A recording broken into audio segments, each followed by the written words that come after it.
Subscribe now and press the bell icon. Never miss an update from Tips Official. Halo Sobat Sosiologi, terima kasih atas kesempatan yang diberikan kepada saya. Perkenalkan, nama lengkap saya Oliva Tito dari kelas reguler sore B semester 7. Pada kesempatan ini, saya akan mengulas review buku yang ke-9 untuk memenuhi tugas kajian seminar masalah-masalah sosial. Dengan judul buku Health and Healthcare as Social Problems, atau dalam bahasa Indonesianya yakni Kesehatan dan Perawatan Kesehatan sebagai Masalah Sosial.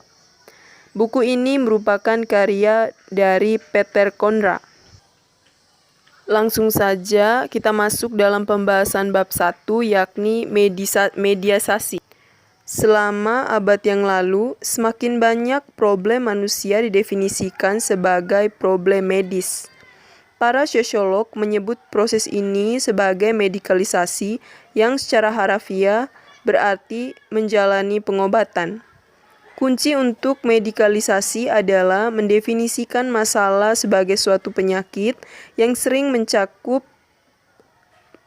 perintah agar dokter melakukan sesuatu. Dalam medikalisasi telah terjadi peristiwa-peristiwa kehidupan yang normal seperti kelahiran, kematian, penuaan, menopause, bentuk-bentuk penyimpangan seperti kegiatan atau kegilaan, kecanduan alkohol, homoseksualitas, obesitas, kecanduan makan, penganiayaan anak, dan kelainan yang tidak dapat memusatkan perhatian karena hiperaktif atau ADHD, dan masalah umum manusia seperti kesulitan belajar, kemandulan, dan lain-lain. Meskipun berbagai macam masalah telah dimedisasi, penting untuk mengenali bahwa ada tingkatan medikalisasi. Misalnya, meskipun problem-problem seperti persalinan hampir sepenuhnya diperantarai, namun problem-problem seperti kecanduan seksual masih diperdebatkan dan paling tidak telah diperantarai secara umum. Banyak analisis khawatir akan konsekuensi dari medicalization. Dengan memperluas yurisdiksi medis, medicalization telah meningkatkan fungsi kontrol sosial pengobatan. Artinya, pengobatan telah menjadi lebih terlibat secara langsung dengan pengendalian sosial dan penyimpangan dan masalah lain dalam masyarakat. Meskipun partisipasi ini mungkin memiliki beberapa manfaat sosial, seperti memberikan pendekatan yang lebih terapeutik daripada pendekatan menghukum beberapa masalah sosial, beberapa analisis merasa terusik oleh sisi dalam beberapa penelitian tertentu. Pada medikalisasi dapat mengubah masalah sosial menjadi masalah individu. Seringkali menyingkirkan masalah dari konteks sosial mereka. Misalnya pada ADHD, anak-anak yang resah menjadi lembaga klinis untuk didiagnosis dan diobati dengan obat-obatan. Akan tetapi, sekolah dan ruang kelas, tepatnya problem yang dihadapi seringkali diabaikan. Selain itu, medikalisasi mengurangi tanggung jawab individu. Jika alkoholisme adalah penyakit, maka di bawah julukan yang diperantarai, alkohol tidak dianggap bertanggung jawab atas kebiasaan minum yang menyimpang. Akhirnya, untuk mengurangi penyimpangan atau memperbaiki masalah atau problem umum manusia, kedokteran mungkin pada akhirnya diminta untuk menggunakan bentuk kendali sosial yang sangat kuat yang tidak dapat digunakan. Sebaliknya, termasuk pengobatan psikoaktif, jenis pembedahan, atau bahkan mungkin rekayasa genetika. Pembahasan selanjutnya membahas mengenai penyimpangan minum sebagai penyakit alkoholisme sebagai pencapaian sosial.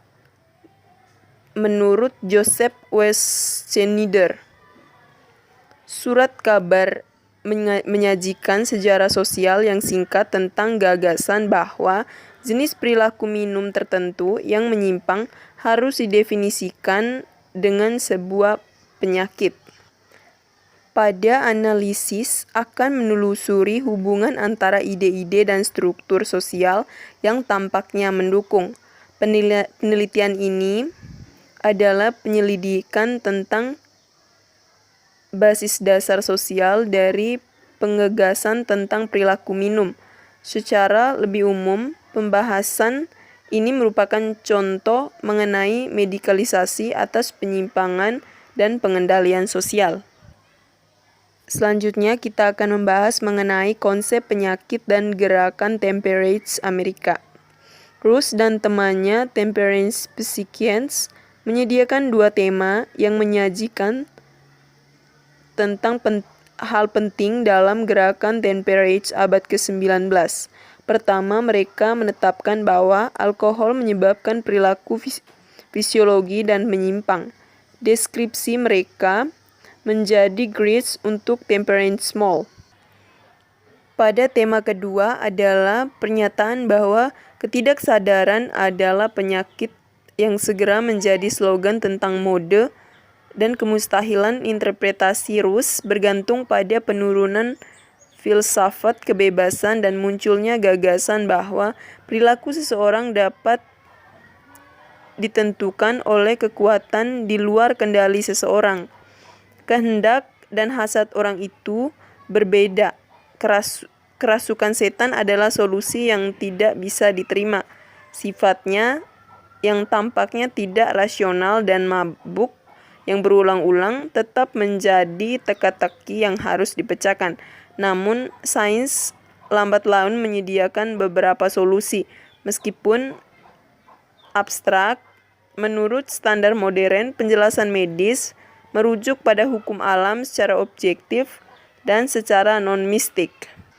Pembahasan selanjutnya akan membahas mengenai penemuan kembali pasca larangan, yakni Yale Center, Alcoholics Anonymous, dan model Jelinek. Seperti yang didasarkan Gusfit pada tahun 1975, hampir tidak ada minat yang terorganisir terhadap konsep penyakit ini. Sejak akhir abad ke-9 hingga abad ke-19, adanya pelarangan terhadap konsumsi alkohol, akan tetapi ada pula terjadi penurunan atau rendahnya perjuangan moral melawan alkohol yang akhirnya memudar, sehingga pekerja sains dan para sosiolog pun mulai membuat kecenderungan dan analisis dari dampak besar pada solusi orang Amerika akan menimbulkan berbagai masalah. Kemungkinan besar alkohol yang populer akan legal setelah tahun 1933 tidak akan dianggap sebagai sumber minuman yang dilarang. Selanjutnya kita akan membahas mengenai primum non nocere, eksekusi kimia, dan batas-batas kontrol sosial medis heinens. Pada tanggal 7 Desember tahun 1982, negara bagian Texas menghukum mati Charlene Brooks dengan menyuntikkan campuran obat penenang, relaks otot, dan zat pelumpuh.